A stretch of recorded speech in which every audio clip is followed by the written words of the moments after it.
بسم الله الرحمن الرحيم نحمده ونصلي على رسوله الكريم اما بعد.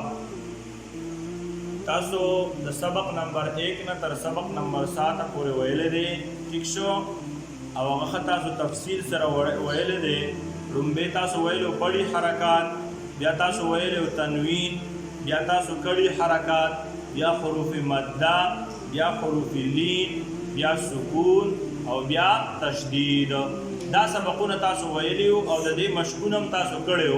اوس په یو ځای باندې تاسو ته دغه مشقونه راځي، یعنی د دې مشقونه به راځي په یو حرف باندې به هغه شان حرکات راځي، تاسو به پہچان کوئ.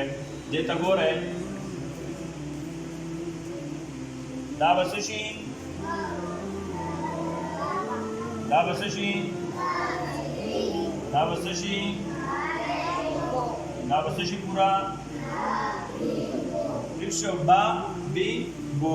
نو دې درې واړو ته په جمع باندې سوي بڑی حرکات تاسو ویلو. ٹھیک شو، دغه شان راځي ورپسې دا به شي،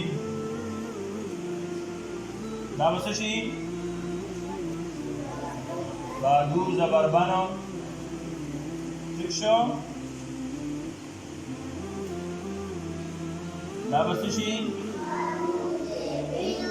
دا به څه شي؟ دا به څه شي؟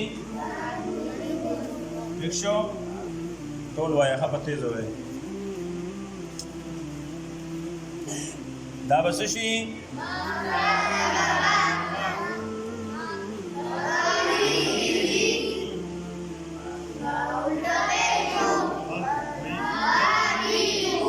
ٹھیک شو،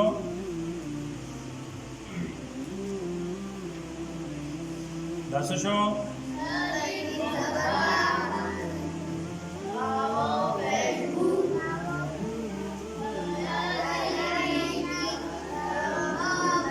دا درې واړه څه دي؟ دا درې واړه څه دي؟ اخ الف دی، مخکې د زبر راغلی. ټیک شو، او دا اخ کا واو ساکن دی، مخکې د څه راغلی؟ پیش راغلی دی. او دا اخ کا یا ساکن دی، مخکې د څه راغلی؟ نو دا به څه شي؟ حروف څه؟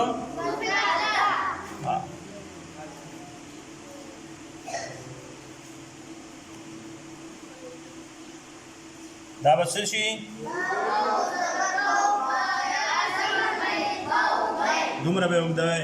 نو څومره چې د دې مقدار دی بس. با واو زبر بو، با یا زبر بی، باو بی. دې دواړو ته څه وي؟ ځکه چې واو ساکن راغلی، مخکې د څه راغلی؟ دلته کې چې دی دا یا ساکن راغلی، مخکې د څه راغلی؟ زبر. شابهرانو ٹھیک شو، دا څه شو؟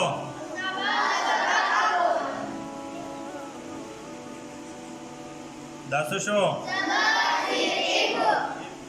او دا څه شو؟ اب ایب اوب. دې درې واړو ته څه وي؟ سکون. شابه نرانو. او چې داسې شي دا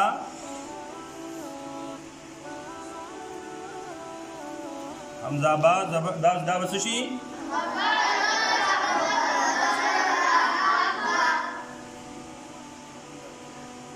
دا به څه شي؟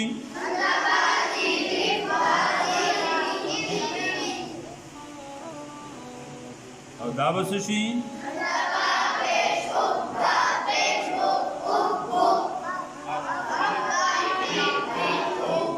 ٹھیک شو، دا د دې ځای پر ستاسو مشق راغی. دې ته وګورئ، دا ستاسو هغه سبق نمبر 1 و پړی حرکات. ٹھیک شو، دا سبق نمبر 2 هغه تنوین، دا سبق نمبر 3 کړي حرکات، دا سبق نمبر 4 حروف مده، دا سبق نمبر 5 حروف لین، دا سبق نمبر 6 سکون، دا سبق نمبر 7 تشدید. دغه شان به تاسو یو ټکی راخلئ او دغه شان به مشق کوئ په دې ترتیب سره، او دا به پیژنئ. دا وګورئ، دا به دغه شي، دا به مثلا تا شي. اخ که دغه دي صرف حروف په بدلیږي. ټیک شو، یو حرف په راوړئ، بدلوئ او داسې به راځئ جو اخ که شان پوهېږئ که نه په دې باندې؟